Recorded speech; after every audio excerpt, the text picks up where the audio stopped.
So, Tom, let's start off with the first story, which is François Legault deciding, you know what, despite the fact that I'm not going to be premier anymore, I think I will stay on as an MNA. What do you make of this?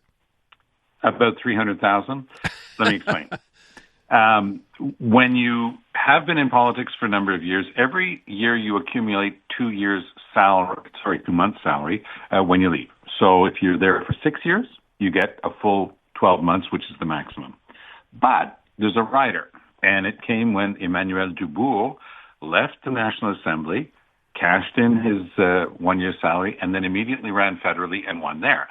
And people were saying, hold on, that's transition money, but he transitioned to another job immediately, and he still gets the 1 year salary, so they changed the rules.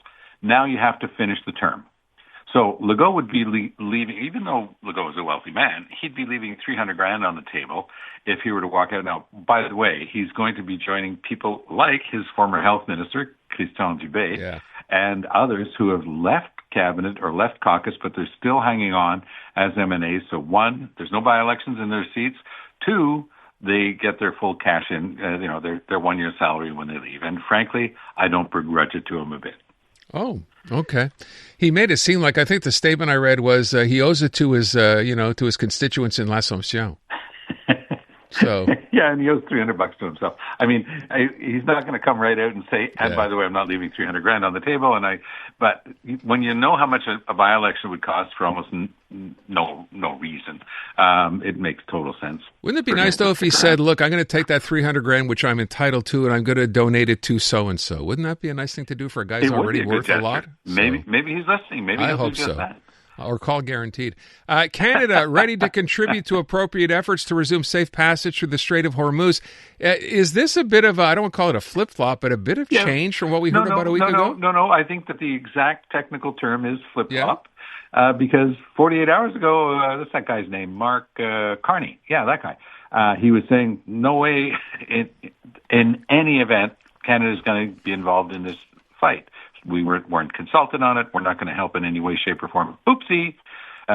So all of a sudden, all the G7 countries, and it's not even NATO, but there is one other NATO country, which is going to be the Netherlands, saying that they're going to help. Who knows, Aaron? I mean, I've never seen such a mashup of government policy than we've seen in the less than 3 weeks since the United States and Israel started this war on Iran. You might recall, Saturday, 3 weeks ago tomorrow, Mr. Carney went before the microphones and gave his full support to Donald Trump in this war. And you could be pretty sure that some of the smart people around him said, boss, you didn't leave yourself any wiggle room here, man. There's no room to maneuver. What if this thing goes south? You're on the record as being fully supportive. So in the next couple of days, he tried different maneuvers to try to say, it's with regret that I had to say that I was in agreement and blah, blah, blah. And then as the wheels came off and it became increasingly clear that the Americans had absolutely no plan around this thing, and they're getting to bomb because there's no air defenses left in Iran. They and Israel get to bomb whatever site they want, but they haven't. There's not going to be a regime change, and this thing is just becoming a quagmire, and it's spiraling out of control as Iran uses whatever it has left to start attacking its neighbors who had been getting closer and closer to the West and signing agreements with Israel and getting closer to the Americans. And who knows what their attitude is going to be once the dust settles on this thing. So it's been a mess, and Canada's messaging around it has been awful. And I think that it's one of the first big blunders of the Carney government. Can I ask you, Tom, and I appreciate, there's a lot of speculation involved in here. What do you see Donald Trump's sort of end game here? Donald Trump is gaga. Did you hear him evoke Pearl Harbor? He's sitting there with the Prime Minister of Japan. I don't know. Did you sort of cover your eyes? No, it was very much a shake blah, blah, blah, blah. It was a shake your head moment. Like I couldn't believe he actually said it. I think a lot of people probably reacted that way. We've had hundreds of shake your head moments with Donald Trump. This was, okay, somebody get the butterfly net and get that guy out of there. Yeah.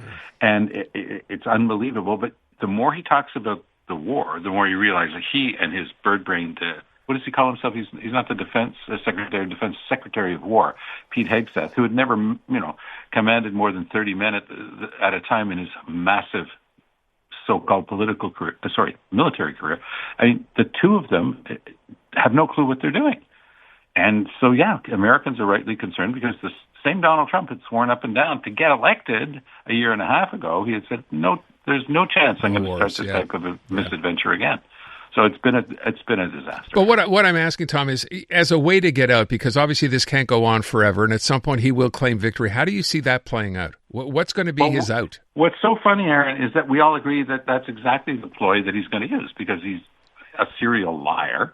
And so he'll just one day wake up and say, okay, this thing is out of control. It's going to cost me any decent place I would have in the history books. It's an absolute mess. I've got to get out of this thing. My instincts initially were right not to get involved in this type of war. And he will dust himself up, pick himself up and say, I've won. Everybody go home now.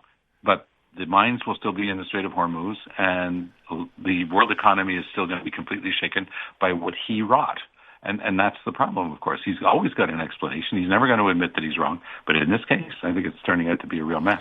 All right, let me focus on what happened here this week. We had our provincial budget come out. I had the finance minister on the air yesterday. A lot of people pointing fingers for whether it's about infrastructure spending. But one of the interesting things that's come out, and not just from one place, the idea that, yet again, the CAQ in this budget kind of doesn't really care about Montreal at all. And when I brought that up, by the way, Tom, I should point out, Eric Girard, I keep calling him that, Eric Girard, pointed out, no, there's an awful lot of money in here. Look at all the hospitals that are being helped. And he mentioned the Jewish, he mentioned the Lakeshore. Of course, I had to bring up Maison of Rosemont. What's your take on this? And I know that the mayor as well weighed in by saying Quebec does not view Montreal as a major metropolis according to this budget. Do you agree? Well, I don't agree. You sometimes use something like Quebec City as a reference for the current government. Fine. But let's not generalize it. The other parties are not necessarily like the CAQ. But François Legault has made no bones about it. He's stayed in power for 8 years by ignoring Montreal. He's talked to the regions. He's found money for the regions, for their hospitals, again this time around. And so Eric Girard can point to money here or there, but it doesn't amount to a hill of beans. The real thing that needs to be fixed in Montreal is the one you just mentioned. The Maison of Rosemont is such an important hospital, and it is the hospital that has a catchment area of about 1 million Quebecers. And it is an embarrassment. It's falling apart. But we saw pictures this week of the Montreal Neurological Institute that was in the same shape. And the reference today in the papers, interestingly enough, like the main trauma hospital, for big accidents and things like that, is the Montreal General. And they were showing that the radiology equipment that they've got there is from another generation. It's like from 25 years ago, and it's still being used because they've never been able to replace it because they're not given the budgets. So it is shameful what's been done to Montreal under the CAQ. And I personally, honestly, I like Eric Girard. I find him a decent human being. Me too. But here he's trying to spin his way out of something that doesn't make any sense. By the way, this idea too of the $250 million set aside, of course, for either Christine Frechette or Bernard Duranville. What did you make of that, by the way? It's called a dowry, we're just going to have money for them so that they can do stuff once they become premier. We all know that it's actually Christine Frechette who's going to become premier in April. But look, I think that, again, it's the CAQ spending public money as if it was their own. And what's she going to do with it? She's going to try to buy votes, obviously. I'm starting to think it might be too little too late. Even though the polls show that Christine Frechette, as leader of the CAQ, has the CAQ ahead of the Liberals amongst French-speaking voters, and they decide elections, I still think that what I'm starting to see, with Charles Milliard, the guy's got stuff. I mean, he's got a good game, and he's pushing hard, and he's meeting a lot of people, and he's solid as can be. Let's see if that starts working into the numbers. If the CAQ stays ahead with Francophone voters, all we're going to do is completely split the vote and allow the PQ to go up the middle and to bring us another referendum. So let's hope that cooler heads prevail. By the way, I thought you'd enjoy this. So I had Eric Girard on the show yesterday, right? And I brought up this point about the 250. Listen to this clip, Tom. The finance minister decided to take $1.3 billion from money that Quebecers could use to date and give it to Christine Frechette and Bernard Drinville to have an electoral slush fund for the CAQ. Wow. To call this an electoral slush fund is quite frankly ridiculous. Thought you'd enjoy that. So there you go. It is an electoral slush fund. That's exactly what it is. It's to buy votes. Come on, let's stop kidding ourselves. Well, Eric Girard's there. Wow. There you go. Tom, you have a great weekend. Happy St. Patty's Day weekend, by the way. Thank you. Have fun. See you later. Enjoy the snow. We're going to have lots of it again. No, bite your tongue. We're not. We're only going to have a little bit of snow. 5:17. Let's go to traffic. CJAD 800 Traffic Center. Check on the drive. Lauren Glazer. Lauren?